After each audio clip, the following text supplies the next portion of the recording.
as we expected it to shake out the fait accompli move of Mark Barron getting signed. That officially was consummated today. The Broncos signed him to a 1-year deal. And as of the publishing of this live stream, I haven't quite received any word yet on what the details of his contract are, but I know we've already talked quite a bit about Mark Barron, but your gut reaction in a positive way, how could this guy maybe help the Broncos? Positive. Let me get the negative out of the way. I'll never be so happy to see Todd Davis again, Chad, when he comes back fully healthy.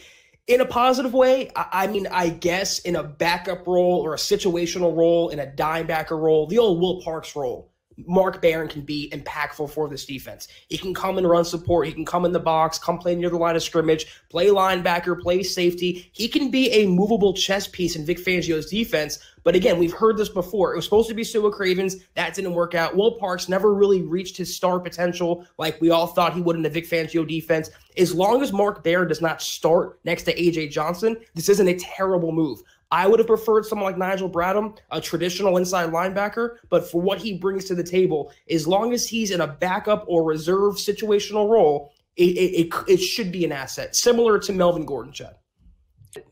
With regard to Mark Barron, here's kind of the optimistic lens that I think people should try and view it as, is that, you know, his first 3, 4, 5 years in the league, both as a Buck and a Ram, he was solid. He was good in coverage. He was a safety. Then he became that dime backer. Then he became officially that linebacker.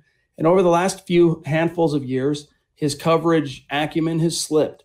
What I'm hopeful of is that under the coaching eye and acumen of Vic Fangio, Ed Donatel, Reggie Herring, the linebackers coach, that he can maybe, even if it's not rediscovering what he had as a coverage guy back in the day when he first entered the league in 2012, but maybe learning how to do it and being kind of not so much shielded, but the way that Vic Fangio's coverage schemes work, it takes some of the pressure off of linebackers, keeps plays in front of them. They're not necessarily lining up mano a mano with a guy, turning their back and running after him and following him. So I'm hoping in that sense that can kind of mitigate some of what he might lack in terms of coverage. But as a box linebacker, the dude is an above average, I think, box linebacker.